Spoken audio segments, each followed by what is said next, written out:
என் பேர் ஆஷா. நான் எனக்குன்னு வீடு இல்லை. நான் வீடு சாமான் எடுக்கலான்னு போனேன். அப்படியே நான் அதில் அங்கே மாட்டிட்டு ஒருத்தவங்க 3 பேர் சேர்ந்து ஒருத்தவங்க 2 பேரை நான் பிடிச்சிட்டேன். ஒருத்தவங்க கீழே விழுந்துட்டாங்க.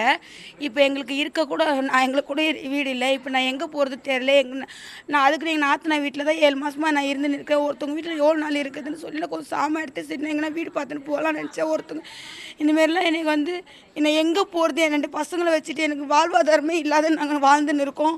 எங்களுக்கு எதனா முயற்சி பண்ணுங்கள் சார். எங்களால் முடியல சார். நாங்கள் எவ்வளோ நாள் இந்தமாரி பாதிச்சு இப்போ தான் ஒருத்தவங்க பின்னாடி எனக்கு ஒரு பையன் உளுந்து மண்டல சேர்த்துட்டா பட்டினப்பாக்கம் சீனிவாசபுரத்தில். அந்த இடத்துல தான் நாங்கள் அங்கேருந்து தான் பேசுகிறோம். இந்தமாரி எங்களுக்கு முடியல சார். எங்களுக்கு எதுனா ஒரு விடிய காலம் எங்களுக்கு ஒரு வீடு கொடுங்க. எங்களுக்கு இருக்க இடம் இல்லாத, நாங்கள் நாதி இல்லாத, நாங்கள் ரோட்டில் பிளாட் பத்தில் எவ்வளோ நாள் இருக்கும். நான் 2 பசங்களை வச்சு ரொம்ப கஷ்டப்படுறேன். எனக்கு யாருமே உதவி பண்ண யாருமே இல்லை. நான் எங்கள் வீட்டுக்காரர் உடம்பு செய்கிறதால நான் யார்கிட்ட போய் நான் கேட்குவேன். என்னால் எதுவுமே பண்ண முடியல. நான் போய் வீட்டு வேலை செய்கிறேன். என்னத்தை நான் போய் எப்படி சொல்கிறதுன்னு தெரியல. எனக்கு அவ்வளோ கஷ்டமாக இருக்குது. ஸ்கூல் ஃபீஸ் கட்ட கூட எனக்கு ₹1 இல்லாத நான் உக்காந்துன்னு எனக்கு வீடு கூட இல்லாமல் உக்காந்துருக்கு. என்னால் முடியல. சாமாடி என்ன முடியல. கொஞ்சம் நேரம் 3 பேர் கீழே விட்டுருப்பாங்க அப்படியே. ஆமாம், அந்த பார்த்தீங்களா ஹோல்ஸு இந்த வீட்டு வாசல் எதிர்லேருந்து இவன் வந்துட்டு அங்கேருந்து இன்னொருத்தர் இறங்கிட்டார். தாத்தா மட்டும் தான் கீழே விழுந்துட்டார் அப்படியே அந்த இதுலேருந்து ஹோல்ஸ்லேருந்து விழுந்து காலில் அடி. அப்புறம் இங்கே வலி இருந்தார். அதான் ஆம்புலன்ஸ் எடுத்துன்னு போயிருக்காங்க 2 பேரை அடிப்பட்டவங்கள. அது எக்ஸ்ட்ராலாம் எடுக்கணும் அப்படின்னு இருக்காங்க. கீழே சார் நான் காலகாலமாக சொல்லியிருந்தாங்க சார் இருக்கு. நாங்கள் வராங்க ஒரு டைமில் ஒரு 3 மாதம் வெளியேறுன்றாங்க. படிக்கட்டு மட்டும் கட்டுறாங்க, போயிடுறாங்க. திருப்பி அந்த படிக்கட்டு ஒரு வருஷத்துக்கு டேமேஜ் ஆகிடுது. ஒரு வருஷத்துலேயே டேமேஜ் ஆகிடுது. வீடெல்லாம் கொடுக்கல, அலாட்டு கொடுக்கல, வெறும் ஸ்லைட்டை வச்சு ஃபோட்டோ பிடிச்சி போயிருக்காங்க. அவ்வளோதான் கொடுக்குறேன்னு சொல்லியிருக்காங்க. இல்லை நீங்கள் போய் காலி பண்ணிட்டு போங்க, நாங்கள் 28,000 தரோம் அப்படின்னு சொல்லியிருக்காங்க. நான் அதுவும் இன்னும் இது வரல. எல்லாம் நினச்சாங்க இந்த ஸ்கூல் லீவில் கொடுத்துருவாங்க அப்படின்னு நினச்சிட்டு இருந்தாங்க. சரி எங்கன்னா போகலான்ட்டு. சரி கொடுத்தா என்ன பெனிஃபிட். இப்போ அட்வான்ஸே எல்லாம் கேட்குறாங்க சார். இப்போ முன்னா 10,000 அட்வான்ஸ், இப்போ 1 லட்ச ரூபா ஆயிடுச்சு சார் அட்வான்ஸு.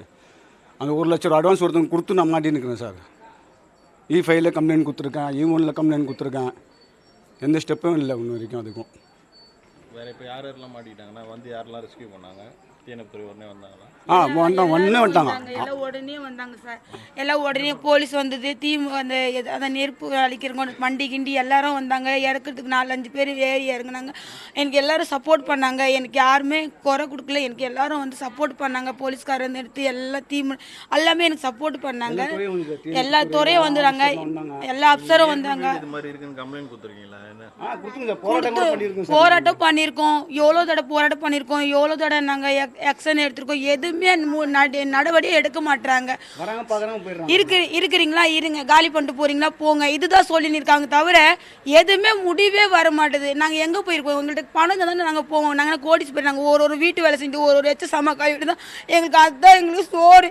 எங்களுக்கு இல்லைன்னா நாங்கள் எங்கே போய் வாழ்வாதாரம் கேட்போம். எங்களுக்கு முடியவே இல்லை. என்னால் சுத்தமாக முடியல. என் வீட்டுக்கு உடம்பு சரியில்லை. எங்கே போய் நான் யார்கிட்ட போய் இருக்கிறது?